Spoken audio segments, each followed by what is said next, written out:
Buongiorno a tutti cari amici, vediamo oggi la partita che ha permesso a Ding Liren, attualmente il campione del mondo in carica, vincere il campionato cinese e ottenere anche il titolo di GM. In questo torneo in Cina giocavano tanti super GM con 2700 punti elo come Ni Hua, Bu Xianji, Wang Hao, tutti sui 2700. Ding aveva un elo di solo 2458 punti elo, era maestro internazionale, aveva 16 anni solo, mentre questi giocatori erano più esperti, eppure fece 8,5 su 11, imbattuto, un risultato strepitoso, sconfisse Wang Hao e Ni Hua e ottenne una performance di 2811 punti elo, essendo il più giovane campione cinese della storia con soli 16 anni e diventando anche GM con questo torneo.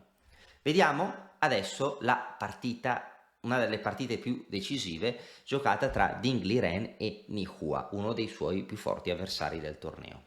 Ding Liren giocò D4, cavallo F6, cavallo F3, ha giocato C4 ma la mossa dopo, G6, C4, alfiere G7, cavallo C3. A questo punto arrocco E4 porterebbe alla difesa est indiana, su cui c'è un corso nell'Accademia Mattoscacco. Mentre D5, che impedisce E4, porta alla difesa Grunfeld. La difesa Grunfeld è una difesa ipermoderna dove si invoglia il bianco ad ottenere il centro per poi pressarlo. A questo punto il bianco prende in D5, gioca la Grunfeld di cambio, cavallo per D5 e 4, cavallo per C3, B per C3. Il bianco ha un centro molto forte, ma il nero lo pressa con C5. Le mosse del nero saranno poi cavallo C6, alfiere G4, creando un'inchiodatura relativa sul difensore del cavallo, sul difensore del pedone in D4, sul cavallo, e creando pressione su D4, C3 e su tutta la diagonale.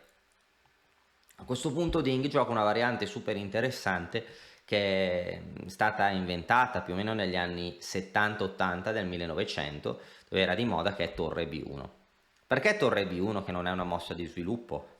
È presto detto, se il bianco gioca alfiere 2, il nero continua con cavallo C6 e ora si fa pressione sul pedone, e tutte le volte che il bianco gioca D5 il nero prende in C3 attaccando re e torre. Provare a difendere il pedone è inutile perché alfiere G4 crea ancora più pressione e ci sono sempre più problemi per il bianco. Il nero minaccia di prendere in F3, prendere in D4. Se il bianco giocasse D5 è molto fastidioso che il nero prenda o prima in C3 poi in F3 o prima in F3 e poi in C3 con attacco doppio a re e torre. La teoria favorisce il nero. Per questa ragione Ding gioca torre B1, una variante che toglie la torre dal raggio d'azione di questo alfiere, che ora non è proprio che picchi sul vuoto perché comunque fa pressione su D4 o C3, ma non fa pressione sul bersaglio grosso, sulla torre. Nero arrocca, il bianco continua lo sviluppo con alfiere E2 e a questo punto ci sono varie varianti. Visto che un pedone è un pedone, una delle mie varianti preferite per il nero è C per D4, C per D4 e donna a 5 scacco. E ora o il bianco cambia le donne, dove il nero entra in un finale soddisfacente, il bianco gioca alfiere D2, dopodiché il nero prende il pedone in A2 e il bianco a compenso, però il nero ha un pedone in più. Visto che mi piace il materiale, mi piace per il nero. Però no, ovviamente questa variante è totalmente giocabile, ci sono tantissime analisi, si considera più o meno pari, però Ni Hua, che forse era anche stato sorpreso da questa variante, gioca la seconda linea principale, che è cavallo C6.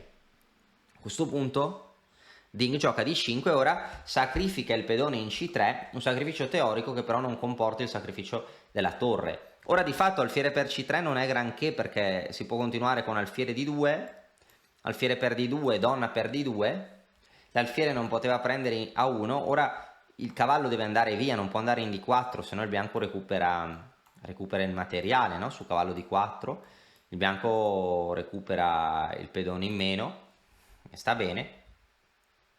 Di fatto ha un vantaggio nel finale su cavallo B8, il bianco sta meglio, può anche iniziare a giocare H4, H5, H per C6, donna H6 con eccellente compenso per il pedone, compenso sufficiente per ottenere un vantaggio. Per questo motivo nero non prende in C3, gioca la principale che è cavallo I5. Ding prende, alfiere per E5, ecco, ora qua la principale, la mossa di tutta la vita è donna di 2 e dopo E6 c'è molta teoria. E il nero deve sapere molto, a volte dopo F4 l'alfiere può tornare in fianchetto o addirittura in C7, è stranissimo, no? Ding gioca un'altra variante che è torre B3. È interessantissima questa idea, a volte si vuole portare la torre, no? A volte nell'ala di re in un futuro, che ora ci sono gli alfieri che controllano queste caselle, però si suppone che prima o poi il bianco spingerà i suoi pedoni, no? A questo punto il nero gioca donna di 6, che non sembra la mossa più forte dal punto di vista teorico. La mossa più forte dal punto di vista teorico sembra essere interessante C4, perché dopo alfiere per C4, donna C7, c'è una pressione sulla C e molto probabilmente il nero recupera il pedone, ma la mossa che più mi piace dal punto di vista teorico è donna C7 qui, dove a questo punto il nero a volte vuole giocare C4, si ritarda F4, no? Che è una delle idee del bianco, e su donna D2 il nero gioca alfiere D7, non E6, alfiere D7, con l'idea a volte che se il bianco ora gioca F4, il nero gioca C4 intermedia, mossa interessantissima che dà al nero un ottimo controgioco, come dimostra anche la teoria, che il bianco potrebbe giocare torre B4 anche, per provare ad attaccare C4, però il nero ha un grande compenso. Per esempio il nero potrebbe giocare alfiere D6 attaccando la torre e su torre per C4, donna B6, ora il gioco si sta aprendo, il bianco non arrocca più, il nero potrebbe controgiocare magari giocando alfiere B5, torre C8, alfiere C5, con il gioco aperto questo sacrificio dal nero un ottimo controgioco. Se il bianco giocasse C4, il nero può giocare B5, punto esclamativo, per creare controgioco nell'ala di donna. Il nero vuole prendere in C4 e aprire il gioco, oppure vuole giocare B4, A5, A4 e mettere in moto la sua maggioranza e creare un pedone passato con controgioco. Quindi, in poche parole, donna C7 sarebbe stata la mossa migliore. Ni qua però ha giocato donna D6, non è la mossa più forte, ora è seguita donna D2 e 6 F4. Il bianco sta meglio perché, anche perché, come avevo già accennato prima, in questo tipo di varianti l'alfiere spesso vuole tornare in C7, per esempio la posizione principale con la torre in B1 e con la donna in D8. Ora però l'alfiere deve tornare in G7 e il bianco qua prende spazio. Il bianco vuole giocare I5 e D6. Per esempio facciamo finta che il nero giochi, non so, B6, una mossa qualunque. Allora seguirebbe E5, donna D8, il bianco sta molto meglio, il bianco potrebbe continuare con D6, potrebbe giocare H4, H5, torre H3, può prendere in G6 quando vuole, può giocare D6, un vantaggio di spazio enorme in mane, il nero non ha spazio per i propri pezzi e il vantaggio del bianco sarebbe enorme, tanto enorme quanto è il suo spazio. Per questa ragione il nero gioca E5, è una mossa molto intelligente, il nero vuole aprire di nuovo la diagonale per il suo alfiere, ottenere le caselle E5 in D4, vuole aprire la colonna, creare il pedone arretrato in E4 e andare a stare meglio anche. Prende su F per E5, il nero potrebbe avere una grande posizione, anche con donna per E5, inizia ad attaccare i pedoni, o alfiere per E5. Il nero potrebbe poi o semplificare con F5 o sviluppare i pezzi, il nero è forte su tutte le case nere, questo alfiere non è forte, ma ora Ding Liren, dopo E5, gioca un eccellente sacrificio posizionale in stile Harakiri. 2 punti esclamativi F5. F5 è fantastica perché prende spazio. Allora, se il nero non prende il pedone in F5, il bianco ha più spazio nell'ala di re, consolida F5 arroccando, l'alfiere in G7 rimane chiuso per sempre e il bianco potrà provare a spingere ulteriormente i suoi pedoni nell'ala di re con attacco a tutto campo. Il nero prende il pedone, ora ha una maggioranza al centro. Ora a questo punto il nero non starebbe male se potesse mettere in moto i suoi pedoni, però per esempio spingere il pedone F, ma non avrà tempo. Ora il bianco arrocca con tempo perché ora attacca F5, il nero deve difendere l'alfiere. Il nero deve scegliere o difendere B7 o mantenere l'ala di re difesa. Probabilmente anche di fronte a questa novità teorica Ni Hua preferisce difendere l'ala di re. Di fatto se l'alfiere fosse tornato in C8 Ding avrebbe creato un attacco potentissimo con torre G3, con idee per esempio anche di donna G5, donna H6, e il compito difensivo del nero sarebbe stato assai arduo. Per esempio se il re si toglie dalla colonna G, potrebbe seguire donna G5. Ora non si sa bene come difendere l'alfiere. L'alfiere non ha caselle, in H6 in presa, non dimentichiamoci l'alfiere in C1, in F6 è in presa. Su torre G8 segue torre per F7, attaccando di nuovo l'alfiere. Se l'alfiere si sposta cade G8 e il bianco vince la partita. L'attacco sulla colonna G è impressionante, no? L'idea già di Ding con la novità torre B3. E se il nero gioca F5, a questo punto il bianco può giocare donna H6 con attacco potentissimo. Non ci sono modi efficienti per difendere l'alfiere. In caso di donna per H6, alfiere per H6 e torre F7, ora si disturba il difensore dell'alfiere che non ha grandi caselle, perché se la torre va in D7 si blocca la difesa di F5 e il bianco vince. Anche perché poi si potrà anche cambiare, poi cade anche E5 e tra l'altro il bianco vince. Il nero non ha pezzi sviluppati. Se il nero gioca torre E7 o torre C7, D6, ora o la torre si toglie dalla difesa dell'alfiere e il bianco vince, o la torre blocca la difesa di F5 e il bianco vince. La torre è ancora paralizzata perché su torre per D6 cade G7 con scacco. E poi matto, no? Tra l'altro. Torre per G7 è matto. Altrimenti il bianco prende in E5 alla prossima vincendo. Devastante questa situazione. Quindi era necessario giocare alfiere G6 che è stata giocata, ecco, e Ding adesso gioca un piano eccellente che diciamo è un piano così forte che secondo me precede addirittura le idee di AlphaZero. Sei alla ricerca di una scacchiera in legno professionale? Vienici a trovare su mattoscacco.com, scoprirai le nostre scacchiere artigianali da torneo. C'è quindi un piano che oggi vediamo ogni giorno innovativo, la mossa preferita di AlphaZero, H4 due punti esclamativi. H4 è davvero devastante, si vuole spingere il pedone.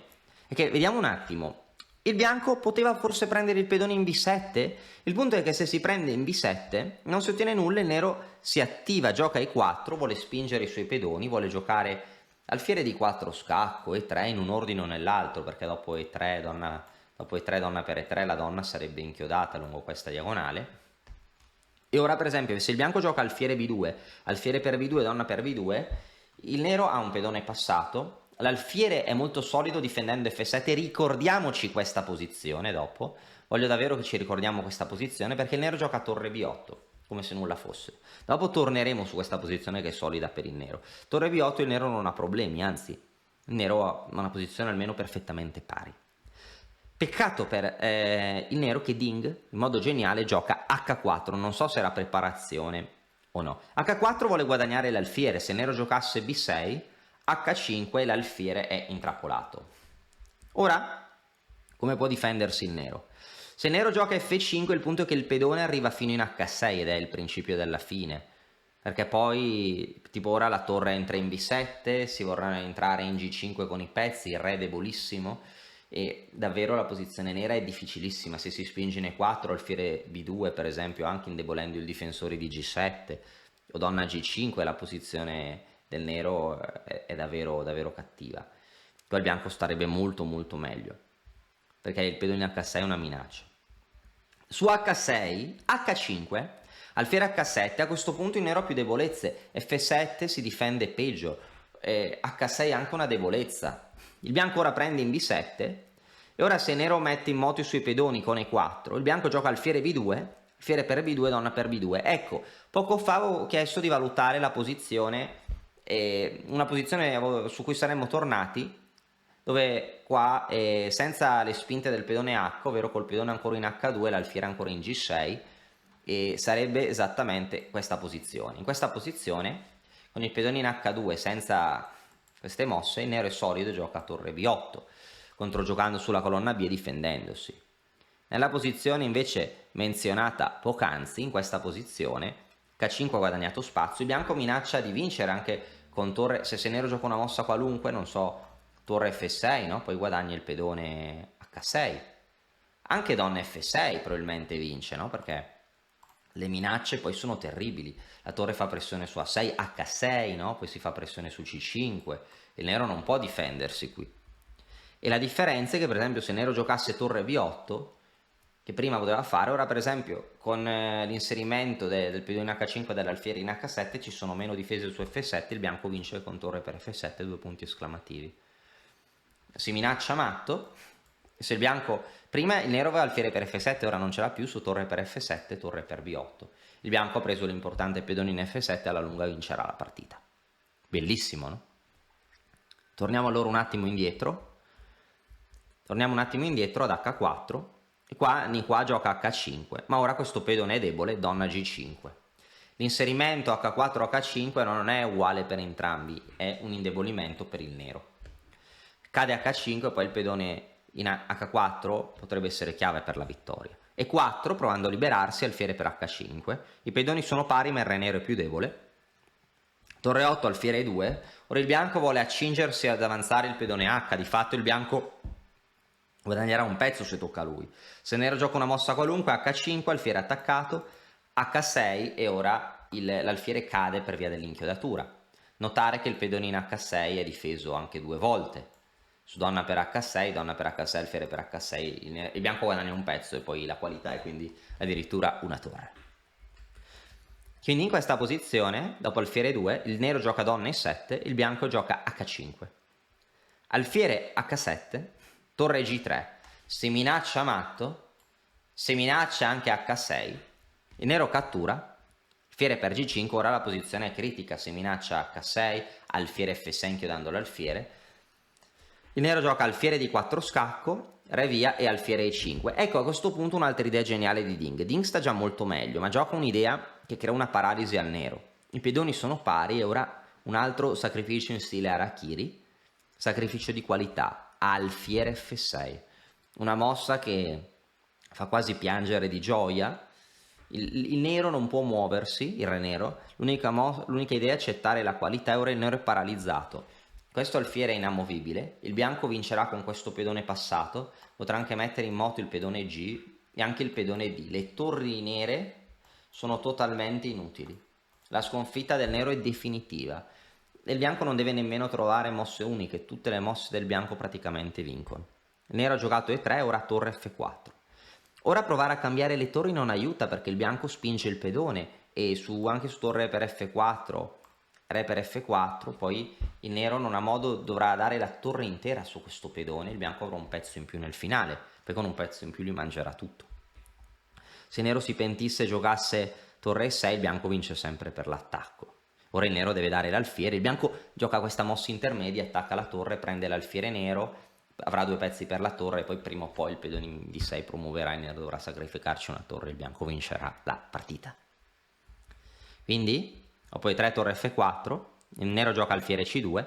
Ora c'erano tanti modi di vincere. Un modo di vincere da motore era torre G4, torre G7, re F3, con idea G4, G5, e ci sono attacchi da matto. Ma Ding gioca un modo molto più umano, giocare F3, semplicemente il nero non ha controgioco, il nero non può più offrire il cambio delle torri, non ha gioco, il bianco vuole continuare con G4, G5, a volte D6, D7 al momento giusto. Il nero gioca H7 e G4, non ha mosse, re G8, G5. A6 il nero inizia a fare qualcosa, H6, guadagnando sui spazi. Ora su re H7 il bianco può iniziare a spingere il pedone D, l'alfiere è difeso.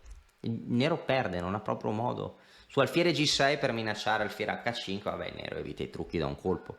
Gioca re G3, poi la prossima D7 vincerà la partita. Non ci sono modi di salvarsi per il nero. Tutto finito, questo è davvero il principio della fine. Se il re si muove, D7, su torre B8 si potrà giocare, non so, o torre C8 in presa. Su torre B8 si potrebbe giocare anche, non so, con calma, alfiere G4, poi si va a prendere il pedone e poi quando il bianco vorrà promuoverà il pedone e vincerà la partita, è davvero finita. È sorprendente, no? Anche forse re F3, re per E3. Poi si può andare a donna quando si vuole, non è necessario nemmeno farlo subito. Una partita spettacolare. Vediamo allora com'è continuata la partita. Qua in partita il nero ha giocato subito alfiere G6 con l'idea di giocare alfiere H5. Però Ding vince ancora più rapidamente e gioca punto esclamativo H7. Ora su re per H7 segue torre H4 e su re G8 matto. Su alfiere H5, torre per H5 dal bianco un vantaggio decisivo, alfiere di... chiedo scusa, alfiere di 3 intermedi non c'è perché scappano, questa dà già un vantaggio decisivo, no? Perché poi ci sono anche reti di matto, per esempio re F4, alfiere difende la torre, poi si minaccia matto. Cioè il nero deve già sacrificare tutto il materiale per non prendere matto. Il nero ha giocato alfiere per H7, torre H4, il nero ha abbandonato. Perché ha abbandonato il nero? Perché potrebbe seguire alla prossima alfiere di 3 e su alfiere per D3 matto in H8. Se il nero non prendesse in D3 comunque prendere in H7 da matto. Il re nero è in trappola. Bellissima questa rete di matto, il pedone D che minaccia sempre di andare a donna, le torri nere intrappolate, non possono fare assolutamente nulla. Una partita brillante, davvero geniale il gioco di Ding Liren, già all'epoca campione cinese, GM Performance da 2811, grandissima prestazione a soli 16 anni, c'erano già tutte le aspettative perché Ding diventasse campione del mondo.